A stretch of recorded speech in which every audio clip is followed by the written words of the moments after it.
Welcome to this week's episode of the Asian Cards podcast / YouTube.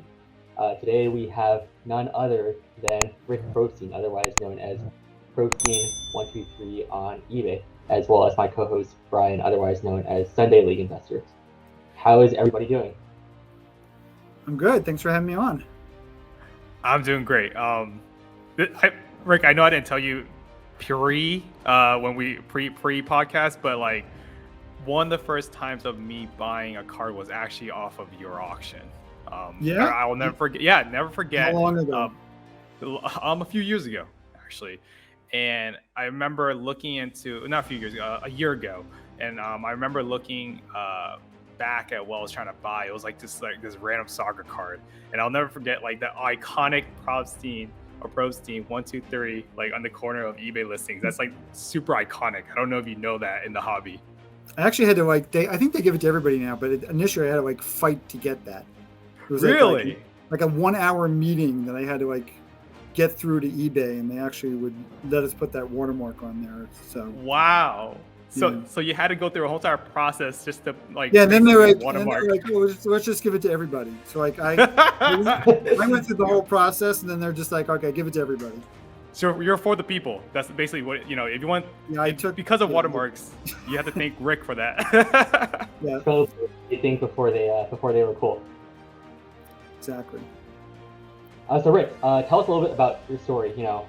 From growing up in Delaware to dealing cards when you were young to eventually transitioning to a full service auction house. How did that process work? I collected cards as a little kid. The first years I collected were 76, 77, 78, a little bit of 75.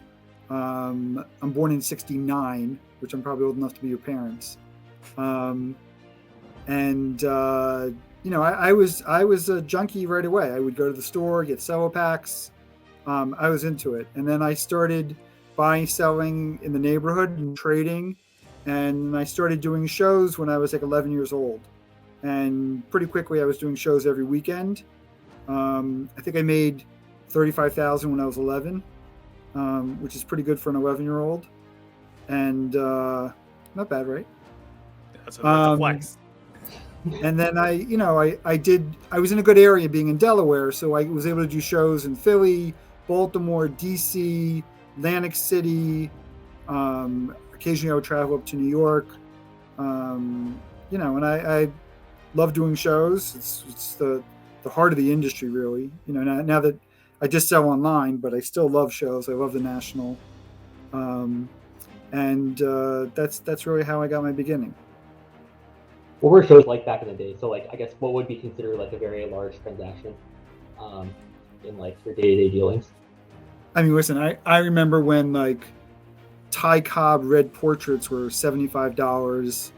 When Pete Rose got hot in the mid 80s, that's the industry sort of went to another level when that happened. It drew a lot of people in. But investing was different then. I remember people buying 500 Cal Ripken rookies for 33 cents each. And then when it got to $1, that was big profit, Oh, wow. I was a hockey guy. I went to 300 hockey games, Philadelphia Flyers, and Wayne Gretzky was my guy. I had at one point, I think 300 Gretzky rookies. I paid no more than $7 for each one. Oh, wow. The tops are the OPG version, or it's a mix of both. Yeah. It doesn't matter, I don't think.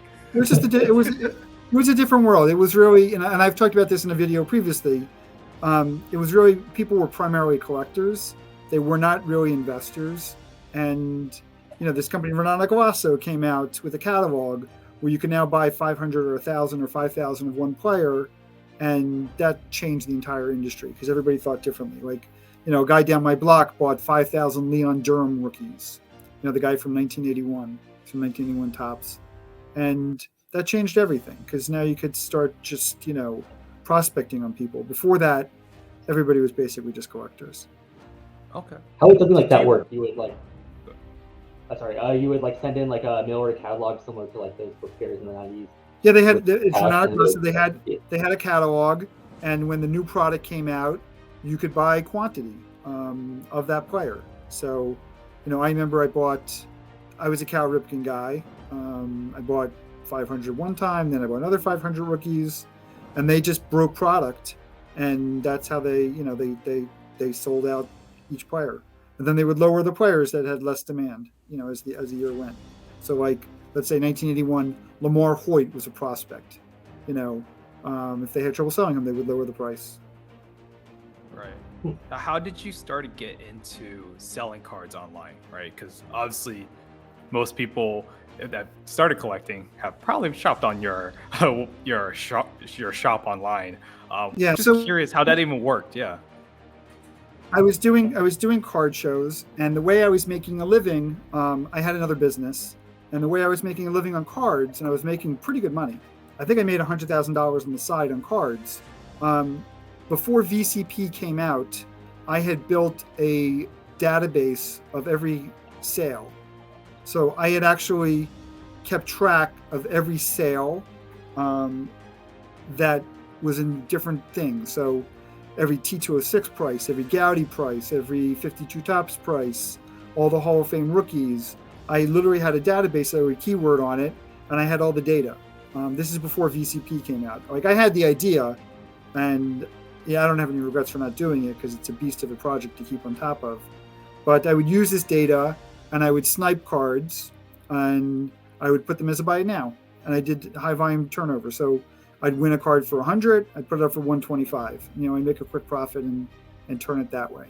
And I would snipe every night for like 2 hours, and I would win like 50 auctions a night of things that went off low based on my data.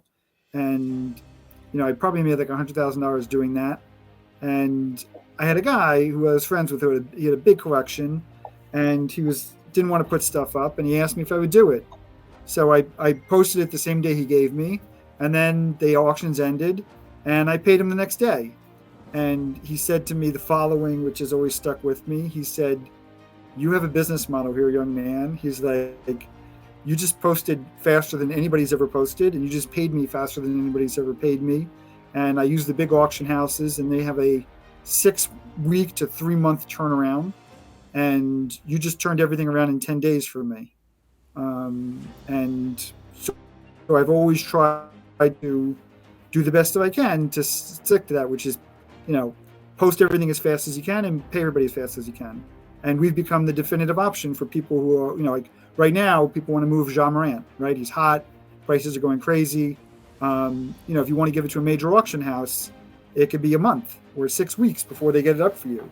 And by then he could turn an ankle and the opportunity to make money is gone. So, we're sort of like McDonald's in that we're fast drive-through, but we also serve a steak. We sell high-end. Let's go. Too. I like that. I like that. That's how I've tried to, be the business where, we move fast for people and we cash flow people if we have to. And we want to help people go as fast as possible. And at the same time, we want to sell high-end cards too. I actually have a quick question, Rick.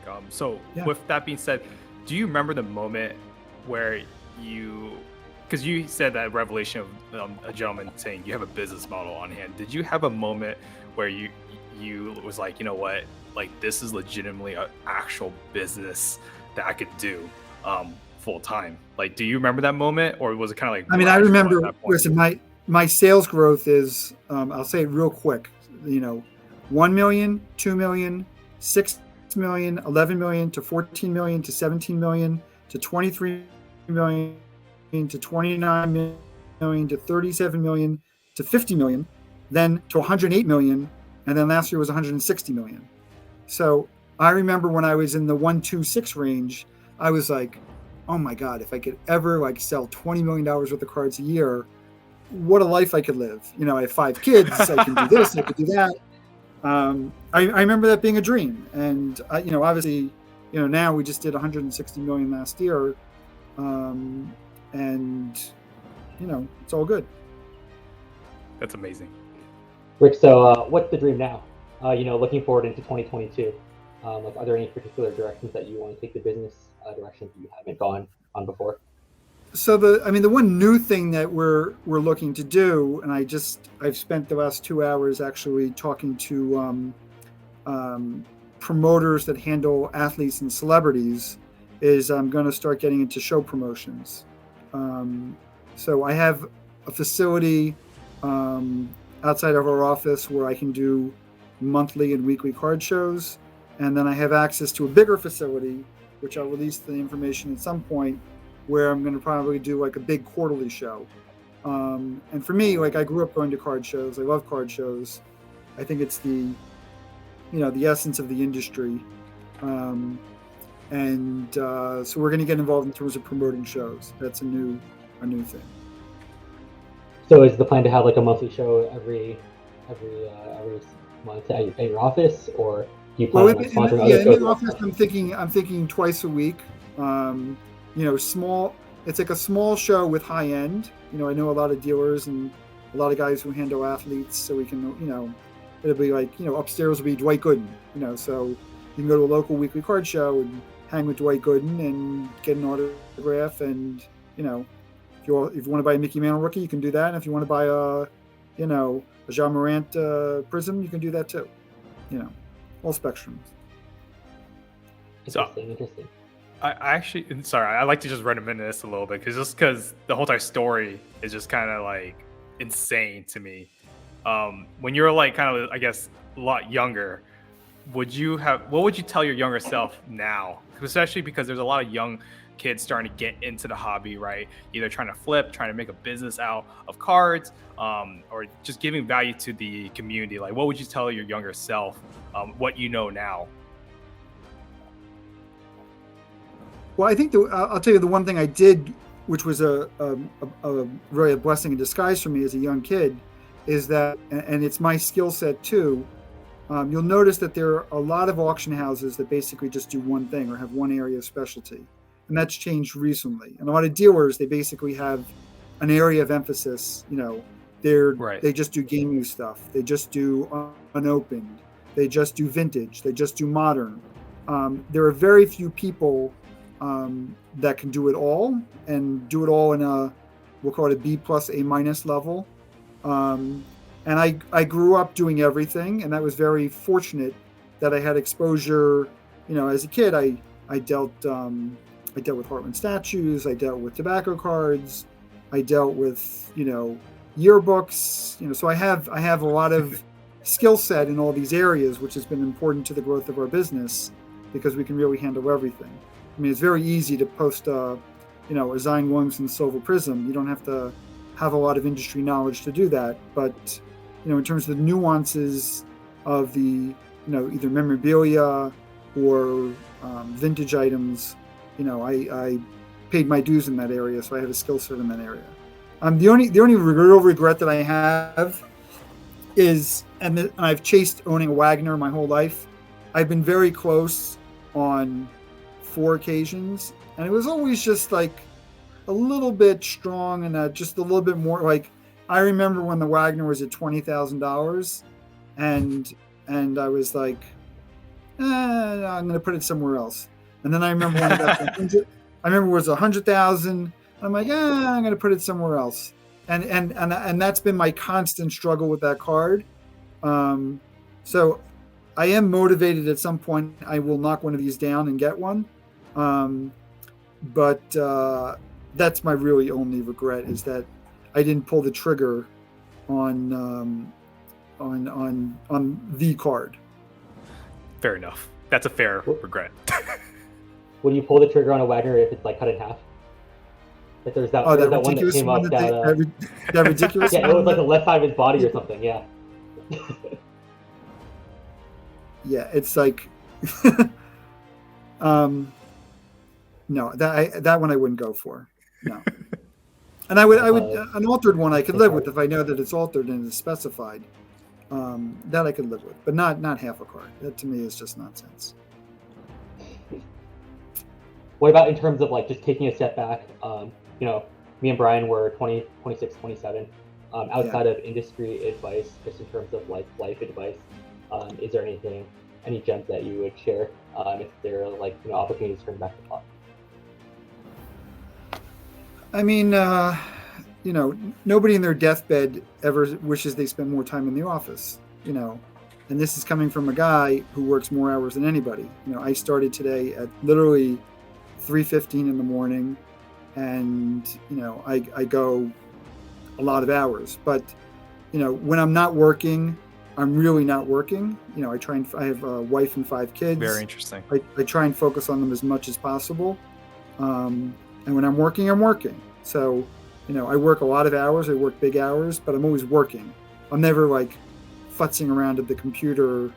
When I'm working, I'm really working. And when I'm not working, I'm totally not working. So I think it's tough for people to balance, having a personal, social life at the same time as being driven in business. I think it's a challenge.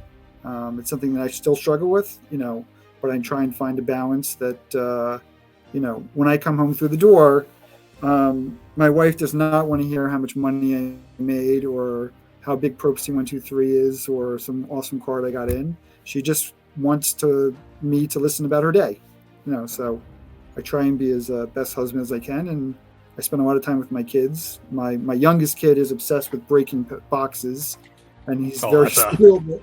He's very interesting. skilled. That's a very interesting obsession. It's starting to young. Yeah, he's like, "Hey, Daddy, can you bring me home just like another $200 box? Nothing. No, don't bring me home with a $1,000 box because you're not going to do that." So it's like, I'm like, "Do you know how much $200 is for a 12-year-old?" I'm like, "There's some kids who don't get. There's some kids who don't even get that for their birthday, So, he's a good little boy though. He loves doing it, and we enjoy doing it. So, one of my goals with the show is, for those who met my father does shows. So at these shows, it'll literally be 3 generations of us set up together: my son, myself, and my father, and that'll be a lot of fun. It's pretty interesting. Yeah. Actually, I was thinking about how you're saying you don't want to talk. Your wife doesn't care how much you sold on Probstein 123. And I was just thinking about. I actually was watching a video right before I got on here. I think your assistant Nick, right? Is it Nick? Yeah, Nick. Who posts these videos, man? Like, some of these videos are really funny. Like, there's one I'm looking at. It's like, you guys bring out 13 Michael Jordan rookies, right? Like, who puts these videos together? I'm just curious, because you come out gun blazing and just like say, hey Nick, like, check out these rookies, and it's like 13 MJ. Who makes these content up? I have 15, so don't 15, sorry, disrespectful. That's very disrespectful. And I'm very close to buying a 16th right now. I'm negotiating. Oh man. Yeah. No, Nick is the creative genius. So I'm just, I'm a nice guy who sells cardboard, but he's very savvy on terms of social media and how to do things and whatever. And, it's all him. So he sets it all up for you. He's like, hey, I want you to come out like this. Yeah, it's all him. It's That's awesome. And who else is helping? Just from he's like the Larry David. Ah, gotcha. Yeah. But who else is operating from his operation standpoint?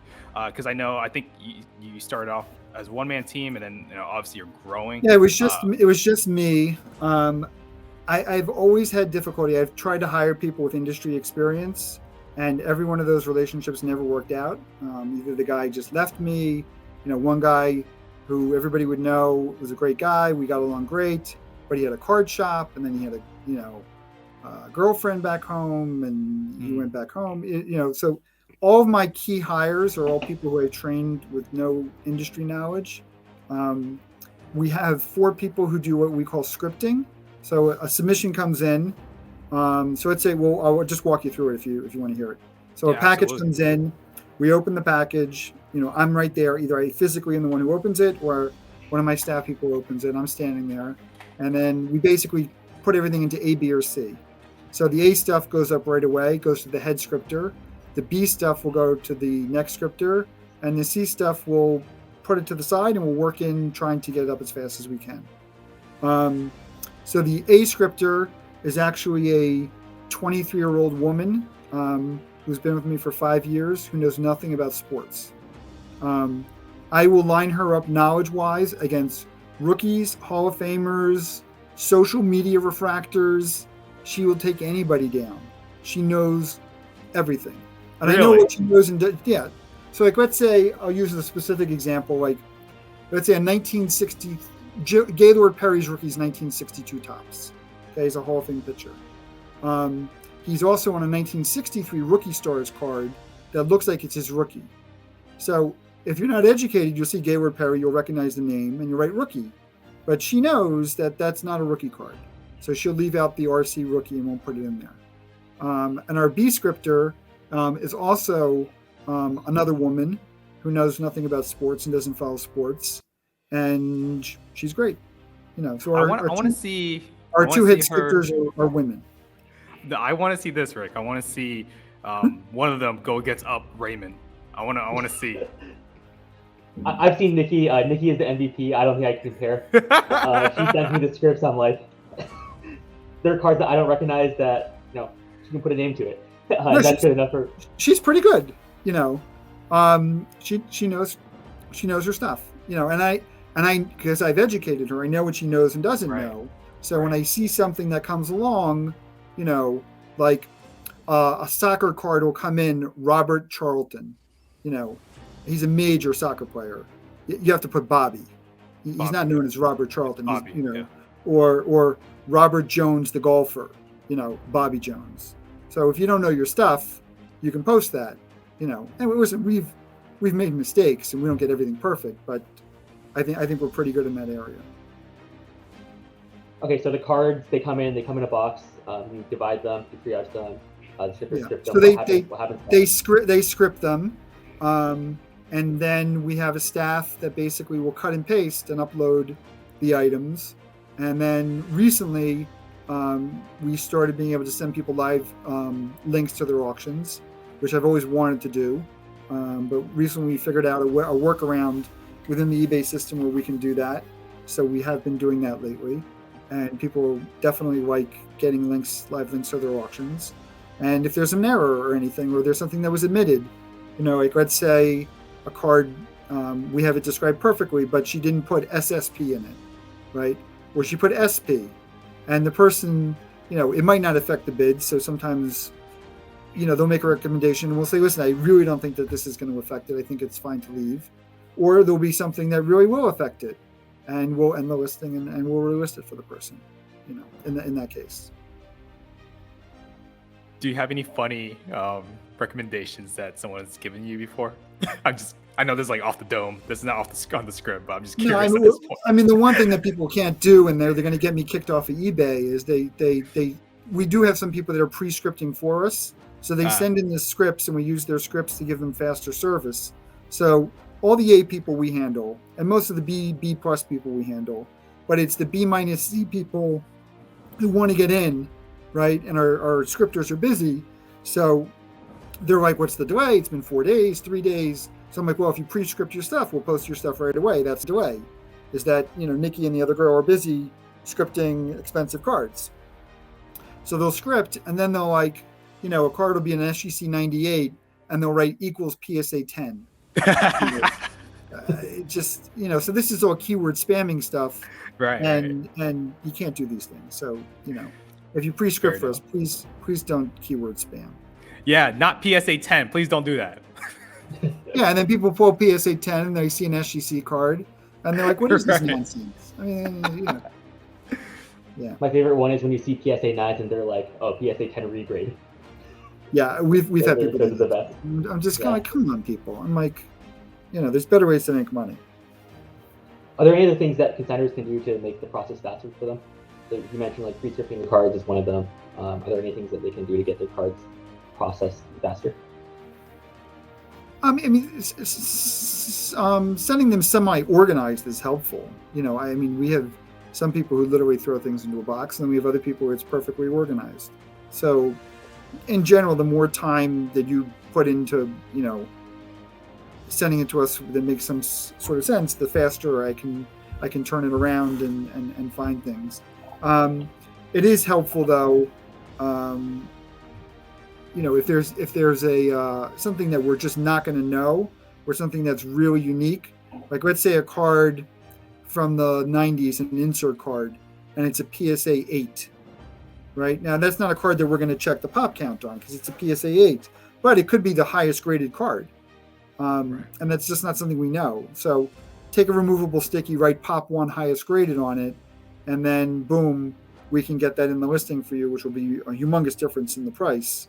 And it might not be something that we realized, or let's say a soccer card from the 50s, and only 6 have ever been graded in any grade, and you're sending us a 3.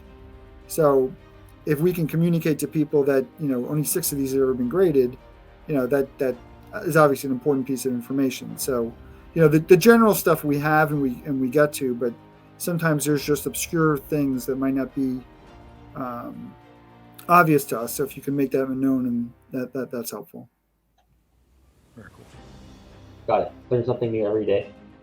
So the cards they go up via auction, 7-day auction, and then they usually end around 9 p.m. Eastern time, correct? Somewhere between 9 to 12. So I always end every card that we think is going to be $750 and up. We end exactly 1 minute before midnight. They end always at 11:59. Is there a reason for that? I think most people know that, but I'm just curious, Ray. Did you know that? I knew that, yeah. But is there a reason why I you didn't. do 11:59? Well, I've always been wary of scheduling it at 12 because something weird could happen with the day, and I don't trust it's going to get scheduled at the right time. But we cater towards the West Coast and we cater towards international. And those times are both good for them. And yes, if you're an East Coast person, you're going to have to stay up or you're going to have to snipe. But, we have to cater to where we think the majority of the bidders and buyers are. And we think that, West Coast international is the market that we cater to. So we end later than in the East Coast time. But That makes. I think it's a proven formula. I think it's a good time for everybody. And people know, if you're out all night, you go to a ball game, you got to get home by 11:59 if you're going to bid on the most expensive cards. And it's sort of branded and people know it, and it's working. I actually lost a lot of sleep doing some of your auctions because I didn't realize it would be like super late, and I would have to wake up for work for like 6 a.m. So I would have to stay up to make sure I get those auctions. When the prime stuff goes off, I'm sound asleep. So yeah, you're sound asleep. I'm not. Yeah. And then by the way, people wonder why we get the accounting so fast. The bookkeeper who does the accounting is in Israel, so they're 7 hours ahead. So a lot of times people will get their, stuff will end at midnight, and they'll have their accounting by 6, 7 in the morning because she's overseas, and it's the middle of the day for her, so it works out perfectly. So we can get people their accounting super, super fast. Very cool. Yeah, I have to say that's been my experience as well. I mean, like when the auction ends at 11:59, usually by the time I wake up in the morning, there's already an invoice or a relist form in my inbox. And that's the way it should be, right? Yeah, very quick and easy. There's no never any back and forth asking for anything, any corrections. It's all on point. Yeah, nobody wants drama. When the stuff ends at 11:59, what happens to the actual cards? Like, are there people is there a team that ships them? Like, what is that process like? I mean, so during COVID, I had an overnight team, and we would ship overnight. But I opened the office at 7 in the morning, so the shipping will start at 7 in the morning. But when I start the day, there's already, today there was 1,900 items were paid when I got to the office. So yeah, an average day will ship about 2,500 items. That's usually an average day. And how many people does it take to package? I'm just thinking about that. 2,500 items gives me a headache. How many people does it take to package all of that, and how long does it take them? It's a lot of time. So a normal day for us, let's say on average day, we'll post 2,500 items and ship 2,500 items. So 5,000 what I call touches. A staff person on average, and we have stats that we keep internally, they can post 30 items an hour and they can ship about 30 items an hour. I have some people that are shipping as many as 50 items an hour. And some people are posting as many as 40, 50 items an hour. But the average for the staff is about shipping 30 items an hour or posting 30 items an hour. That's the average. Very cool. Yeah. And last thing I want to ask you is, you obviously have a ton of cards at your disposal. One thing we love to do on this podcast and this video is just see, hey man, like what type of cards, is there any sneak peek that we can see of cards that you have that the public hasn't seen, or maybe the public doesn't know about? I have the big guns. The ones I think they've seen, I'll go quickly, and the other ones Okay. we can. And if there's something you want to talk about, or why I'm investing in certain things, give me 12 seconds, and That's I'll, fine. Take your time. I'll Yeah. be right back and get them. Yeah, absolutely. Yeah. So I guess we could talk a little bit more though, Raymond. It's just kind of crazy how the scale of everything they're doing. Like he's saying minimum 30 items per hour. Like I'm doing a whatnot. I'm selling 50 to 60 cards. That takes me like 2 hours at least to pack. You know what I mean? Like, Yeah, but can't you do a whatnot in like 12-second auctions and stuff like that? yeah, that's true. That's true. That is very true as well. So Well, I think the more important part is like making sure that you don't mess up, right? Like you don't put someone's Exactly. $2,000 card in like a $50 package. Like that's probably the That's scariest scary. part. That is the scariest yeah, part. we have a system that we're able to figure out if somebody's making those kind of mistakes, and it can happen. We have mistakes that happen like that. Yeah. But I have one person who ships all the expensive stuff, and we really, the only drama that we ever had, or the worst drama, she shipped, and she didn't know, she shipped a Kobe Raw refractor to a guy who just won a regular or Topps Chrome. So she shipped a refractor to a regular guy. We had both of them in the box. Oh wow. And they look identical, other than the fact that one has a little bit of a shine and one has refractor. Yeah. There's about a $10,000 difference from raw cards. So It's a little bit of difference. yeah. So what we did after that is we started writing the item number on all the raw expensive cards. So Right, okay. we just had them in a box before all the expensive cards. True. And she would pick it out, match it up, and they looked identical. So we learned there. Okay, here's some stuff here. There's a nice little Oh wow. Ronaldo Oh gold. my god, that's insane. Wow. Here's a 101 David Beckham. Wow, you're just bringing all the footy stuff out. Wow. Okay. So, by the way, I actually played college soccer. I grew up. Oh, playing did you? soccer. Yeah. Okay. So I'm a soccer guy. I only do soccer, yeah.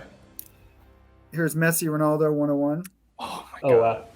That's a Leaf one, yeah. Beautiful. I like a lot of the Leaf products. Those. I crazy actually, Leaf is a cards. low-key good product. Here's a Black Label Pink Ice Luca.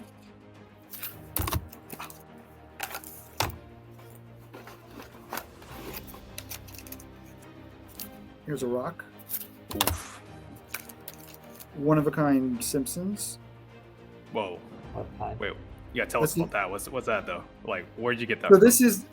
this was a redemption card. You see at the back. Yeah. So somebody actually didn't redeem the card to get original art of the Simpsons. So there was only 400 of these. So this is only one of a kind, and never redeemed. Interesting. And you got to get rid of a 10. Oh wow. I like to invest in what things I consider to be big brands, and I think the Simpsons are a very big brand. Iconic, yeah. Here's a Silver Prism Clay. Clay? Yeah. Here's a big boy Durant. 80 refractor. There's a guy who needs to lift some weights. A little bit. In 2013 pictures, he's like really skinny. Oh, Curry action. Just nonchalantly. Nothing so crazy in there, but just nice. Who's your PC for soccer? You don't mind me asking, right? Say again? Your PC for soccer? I have different things. The biggest thing I have is I have a lot of 2014 Prism cases. I don't know if you saw right now. There's a Messi Gold that PWCC has up that's at $100,000. Yep. That's a game changer for that entire product. I The know. fact that there's $100,000 cards in there. The Ronaldo Gold is also a $100,000 card. And I know of one guy who's got 4 of those, and he doesn't want to sell soccer cards ever. So let's see. Here's the little. Oh wow. Aaron Rodgers. Yeah. Having a good season so far. There's a signed Brady. TB12. That's the MVP. Little Mahomes. NT-RPA. Nice.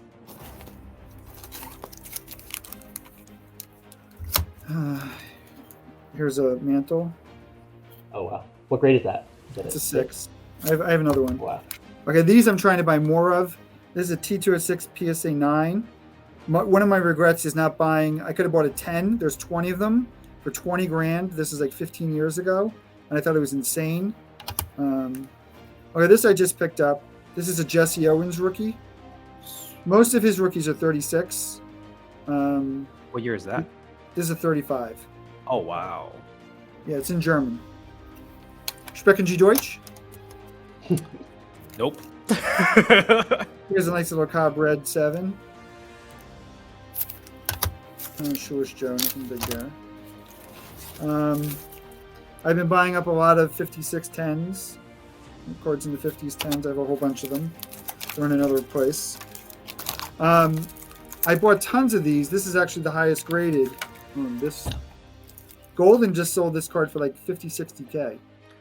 Yeah. Which is crazy. I think I paid like much less than that.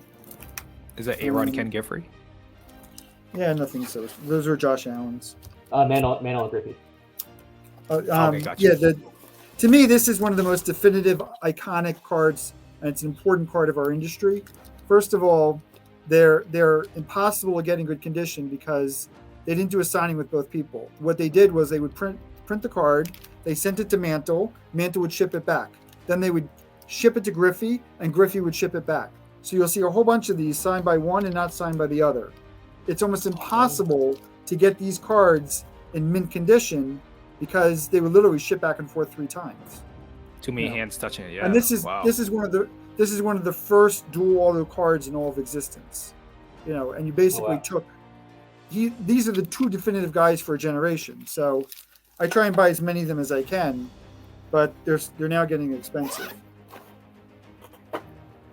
You also see that card like popping up in like newer product too, right? Like you see like the dual autos between like Zion and Ja in the hoops with the same background. Yeah. And then also what is it, Kobe and Zion? I think there's a version of that on card. Okay, here's a better bag. All right, I don't want to bore you. Oh man. All right, clip this out. That's a clip. I don't want to bore you. So one for me and one for Brian at the end of this. Yeah. I told my wife about it. I'm like, the golden one just sold for $360. I'm like, sweetie, we have 15 of those, and she's like, is that $5 million? She's like, what's wrong with you? She's like, that's gross. You have $5 million in one card. I'm like, hey, yeah, it's cardboard. Okay, so this I just bought. So Jimmy Brown. To me, this is where investing is at and where it needs to be. So Patrick Mahomes cards have sold for $1 million. They've sold for $500,000. He's a very nice player. Okay, he could be an all-time great, right? Jim Brown on everybody's list is top 5 all time. He only has 11 cards graded above an 8.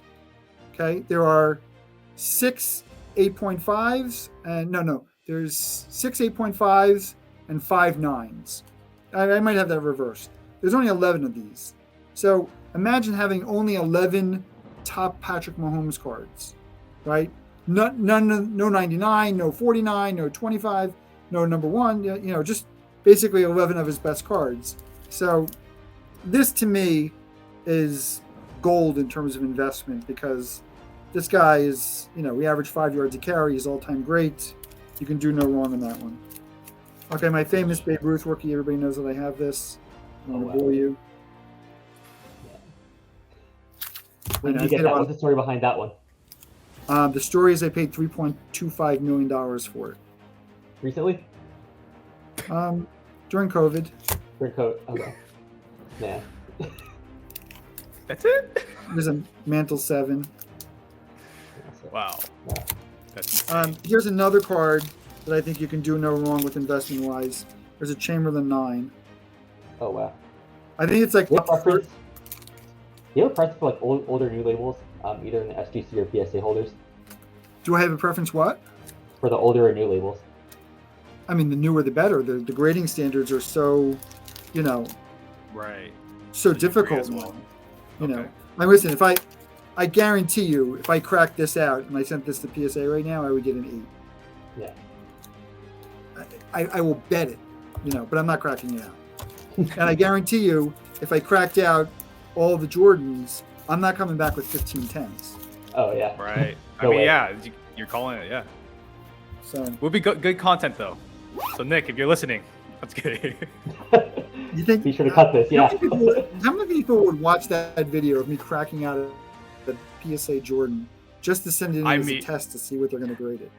Rick, you would break the internet. And then on top of that, if PSA decides to give you all 10s, you will break the internet times 10. It wouldn't happen. They would give 9s. Yeah, I know. All right, I have one more little bag here. Oh, this is a lot of... Okay, so I don't want to get... I'm not going to show all of them, but... So I've been buying a lot of LeBron lately.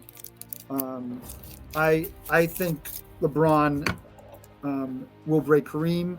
And I think when he does it, there's going to be crazy attention on his stuff.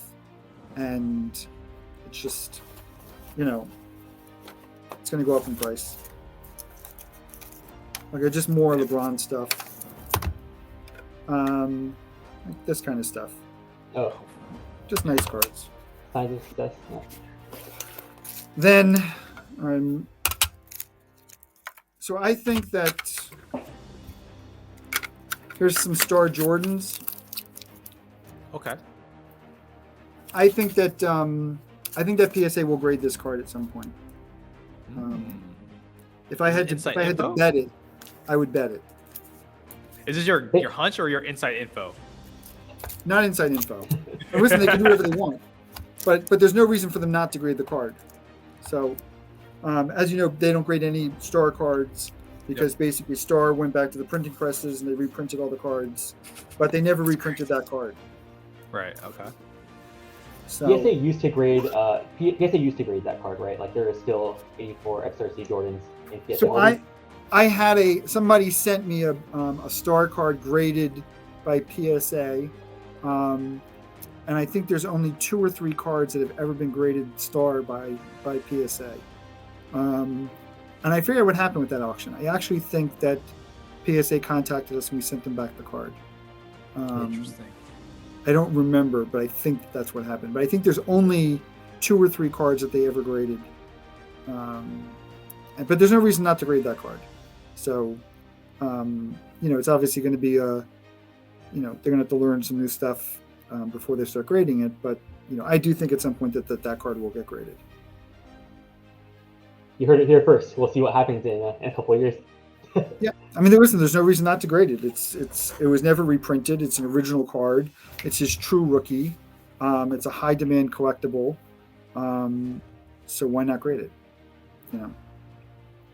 The other cards I understand, but that card was not reprinted. So you're saying the other cards, such like the Gatorade version, the Crunch and Munch, like those versions all reprinted? Well, they can't tell the difference between. It's the same cardboard. It's the same. How do you tell whether the card was printed off their printing presses in 1984 or 1988? They look identical. So, what do you do? But you can look at the population counts, and you know that on that card it wasn't reprinted. So, I think it'll happen at some point. But I'm not ready to buy every single one and move all my chips to the center of the table on it. I like to hedge my bets in different areas. So I bought 3.